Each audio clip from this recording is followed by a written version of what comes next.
Hello friends, জয় মোহনবাগান। কিছুক্ষণ আগেই হয়ে গেল এএফসি চ্যাম্পিয়ন্স লিগ 2 এর গ্রুপ বিন্যাসের পালা। সেখানে কিন্তু দুর্দান্ত চমক আমাদের ভারতীয় ক্লাবেদের জন্য। মোহনবাগান তো অবশ্যই ছিল। মোহনবাগানের খবরে পরে আসছি। প্রথমে যে ব্রেকিং নিউজটা দেবো সেটা হচ্ছে ক্রিস্টিয়ানো রোনাল্ডো ভারতে আসার সম্ভাবনা তৈরি হয়েছে, কারণ ক্রিস্টিয়ানো রোনাল্ডোর গ্রুপে পড়েছে এফসি গোয়া। তো বুঝতেই পারছো, ক্রিস্টিয়ানো রোনাল্ডো গোয়াতে এসে খেলা বা ভারতের মাটিতে এসে খেলার একটা বিরাট সম্ভাবনা তৈরি হয়েছে। তবে তিনি আসবেন কি আসবেন না সেটা পরের ব্যাপার। তবে এই যে সম্ভাবনাটা তৈরি হয়েছে যে আল নাসের ভারতে আসবে, এটা কিন্তু দুর্দান্ত ব্যাপার ভারতীয় ফুটবলের জন্য। যেখানে ভারতীয় ফুটবলের এই মুহূর্তে এতটা খারাপ দশা, সেখানে ক্রিস্টিয়ানো রোনাল্ডোর বিরুদ্ধে যদি খেলতে পারে সেটা কিন্তু ভারতীয় ফুটবলকে অনেকটাই বুস্ট করবে। এছাড়াও যদি ক্রিস্টিয়ানো রোনাল্ডো ধরে নিচ্ছি যদি নাও আসেন, সেক্ষেত্রে যখন এফসি গোয়া তাদের অ্যাওয়ে ম্যাচ খেলতে যাবে আল নাসেরের বিরুদ্ধে, তখন কিন্তু ক্রিস্টিয়ানো রোনাল্ডোর বিরুদ্ধে খেলার সুযোগ পাবে এফসি গোয়া। তো দুর্দান্ত একটা সুযোগ তৈরি হয়েছে আমাদের ভারতীয় ফুটবলের জন্য। ভারতের যে দলই ক্রিস্টিয়ানো রোনাল্ডোর বিরুদ্ধে খেলুক না কেন, আমরা ভারতীয় ফুটবল প্রেমী হিসাবে কিন্তু আমাদের একটা দারুণ ব্যাপার। তো একটুর জন্য মোহনবাগানও এই গ্রুপে পড়তে পারতো, মোহনবাগান পড়েনি, সেটা মোহনবাগানের দুর্ভাগ্য। কারণ যদিও মোহনবাগান যে গ্রুপটায় পড়েছে যথেষ্ট ভালো গ্রুপ, এবং সেখানে কিন্তু মোহনবাগানের বিরুদ্ধে যেসব দলগুলো রয়েছে তারা খুবই ভালো দল, এবং মোহনবাগানের সম্ভাবনাও রয়েছে পরবর্তী নেক্সট রাউন্ডে যাওয়ার একটা। তো সে মোহনবাগানের কথায় পরে আসছি। তবে আল নাসেরের বিরুদ্ধে এফসি গোয়া খেলবে, এটা কিন্তু এই মুহূর্তে সবথেকে ব্রেকিং নিউজ। এবং রোনাল্ডো ভারতে আসছে বা রোনাল্ডোর বিরুদ্ধে আমাদের ভারতীয় কোনো দল খেলবে, এটা কিন্তু আমাদের জন্য যথেষ্ট আনন্দের বিষয়। এরপর চলে আসি মোহনবাগানের খবরে। তো মোহনবাগান কিন্তু পড়েছে গ্রুপ সিতে। একটুর জন্য আল নাসের গ্রুপ ডিটা মিস করেছে মোহনবাগান, মানে একটা পট এদিক ওদিক হলে কিন্তু মোহনবাগানই পড়তে পারতো সেই গ্রুপে।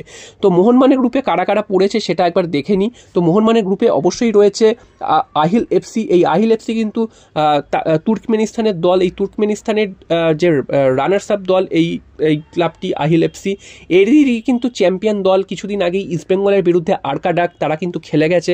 তো বুঝতেই পারছো আহিল এফসি অতটা যে কঠিন প্রতিপক্ষ হবে মোহনবাগানের জন্য তা কিন্তু নয়, কারণ আরকাডাকের যদি পারফরমেন্স দেখে থাকো তাহলে বুঝতেই পারবে যে তুর্কমেনিস্তানের এই মুহূর্তে লিগের কন্ডিশন কি রয়েছে।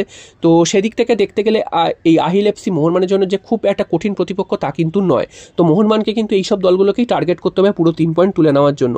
এছাড়াও মোহনবাগানের গ্রুপে রয়েছে আল হুসেইন এফসি। আল হুসেইন এফসি জর্ডনের জাতীয় লিগ যে হয় সেখানকার রানার্স আপ দল, লাস্ট ইয়ার রানার্স আপ হয়েছে।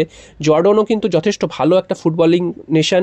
তো সেখানকার দলকে যে ভারত হারাতে পারবে না এরকমটা কিন্তু নয়, কারণ জর্ডনের বিরুদ্ধে ভারত যখন খেলেছে তখন কিন্তু যথেষ্ট মানে ফাইট দিতে পেরেছে ভারত, এবং কিছু কিছু সময় জর্ডনের ক্লাবদের হারিয়েওছে ভারতীয় ক্লাবরা। তো সেই দিক থেকে দেখতে গেলে জর্ডনের ক্লাবকে যে হারানো যায় না তা কিন্তু একদমই নয়। তবে আল হুসেইন রয়েছে মোহনবাগানের গ্রুপে, তারা কিন্তু জর্ডনের লাস্ট ইয়ারের রানার্স আপ দল। এছাড়া সব থেকে বড় যে নামটা রয়েছে মোহনবাগানের গ্রুপে সেটা হচ্ছে সেপানান এফসি। সেপানান এফসি ইরানের ক্লাব, ইরানের লাস্ট ইয়ার যে জাতীয় লিগ হয়েছে তাদের রানার্স আপ দল। তো সেই ক্লাবটির বিরুদ্ধে কিন্তু এবার খেলতে হবে মোহনবাগানকে। যদিও এই ম্যাচটা মোহনবাগানের জন্য খুবই কঠিন একটা চ্যালেঞ্জ হতে চলেছে। এই দলটি যথেষ্ট কঠিন প্রতিপক্ষ মোহনবাগানের জন্য, কারণ ইরান এই মুহূর্তে এশিয়ার অন্যতম সেরা দেশগুলোর মধ্যে একটা, ফুটবলিং নেশনগুলোর মধ্যে একটা। তো সেখানকার রানার্স আপ দল মানে বুঝতেই পারছো কতটা কঠিন প্রতিপক্ষের সামনে মোহনবাগান পড়তে চলেছে। তো যেই প্রতিপক্ষই হোক না কেন মোহনবাগানকে তো খেলতেই হবে, এবং অবশ্যই এবার ইরানে ম্যাচ পড়বে, ইরানে মোহনবাগানকে যেতেই হবে। আগেরবার আমরা কিন্তু দেখেছিলাম যুদ্ধের কারণে মোহনবাগান যায়নি, এটা নিয়ে প্রথমে সমালোচনা হয়েছিল, তারপর কিন্তু দেখা গেছিল যে সত্যি যুদ্ধ। তবে এবার কিন্তু আর কোনো ধরনের যুদ্ধফুদ্ধ কিছু নেই, এবার কিন্তু মোহনবাগানকে যেতেই হবে। কোনো ধরনের কিন্তু কোনো কিছু শোনা হবে না, এবং সেখানে গিয়ে কিন্তু খেলে আসতে হবে। এবং মোহনবাগানের সামনে কিন্তু বিরাট একটা সুযোগ রয়েছে পরবর্তী রাউন্ডে যাওয়া, যেটা তোমাদের সাথে এতক্ষণ আলোচনা করছিলাম যে এই সেপানান এফসি বাদ দিয়ে বাকি যে দুটো দল আছে আল হুসেইন জর্ডনের এবং আহিল এফসি, তো এই দুটো দল কিন্তু বিটেবল দল, মানে মোহনবাগান তাদেরকে হারাতে পারে। আহিল এফসিকে তো হারাতে পারে, তোমাদেরকে এক্ষুনি উদাহরণ দিলাম যে আরকাডক তাদের লিগের চ্যাম্পিয়ন, তাদেরকে ইস্টবেঙ্গল কিন্তু বেশ নাচিয়ে ছেড়েছিল। তো তাদের যে ফুটবল কোয়ালিটি সেটা কিন্তু ভারতের থেকে অনেকটাই পিছিয়ে দেখে মনে হয়েছিল তাদের খেলা দেখে। তো তাদের রানার্স আপ দল যদি এই আহিল এফসি হয়, তাদের মোহনবাগানের উচিত এই দলটির বিরুদ্ধে দুটো লিগেই কিন্তু 3 পয়েন্ট 6 পয়েন্ট নিশ্চিত করা। এছাড়াও কিন্তু আল হুসেইন জর্ডনের টিম, জর্ডনের বিরুদ্ধে কিন্তু ভারতের রেকর্ড বেশ ভালোই রয়েছে। এমন নয় যে ভারত সবসময় হেরে আসে, ভারতীয় ক্লাব বা ভারতের জাতীয় দল সবসময় হেরে আসে তা নয়, বা জর্ডনের সাথে ভারতীয় ফুটবলের যে বিরাট কোনো ডিফারেন্স আছে তাও কিন্তু নয়। এটা কিন্তু ক্লাব স্তরের, এটা দেশের খেলা নয়। তো ক্লাব স্তরের ম্যাচে কিন্তু সেই ডিফারেন্সগুলো অতটা বোঝা যায় না, যেহেতু বিদেশি প্লেয়াররা থাকে।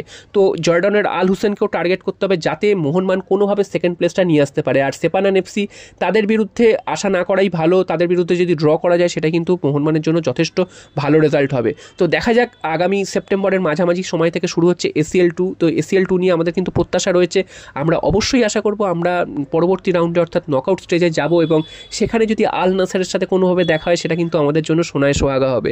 তো আল নাসেরের সাথে গ্রুপে দেখা হয়নি তো কী হয়েছে, অবশ্যই যদি আমরা ভালো রেজাল্ট করতে পারি সেক্ষেত্রে নকআউটে গিয়েও দেখা হতে পারে। তো সেই আশাই আমাদের রয়েছে, দেখা যাক শেষ পর্যন্ত কী হয়। তবে FC গোয়ার বিরুদ্ধে রোনাল্ডো খেলতে আসছে, এটা কিন্তু ভারতীয় ফুটবলের জন্য একটা বিরাট ব্যাপার, এবং ভারতের মাটিতে রোনাল্ডো খেললে সেটাও কিন্তু ভারতীয় ফুটবলের জন্য একটা বড় গর্বের ব্যাপার হবে। তো দেখা যাক কী হয়। জয় মোহনবাগান।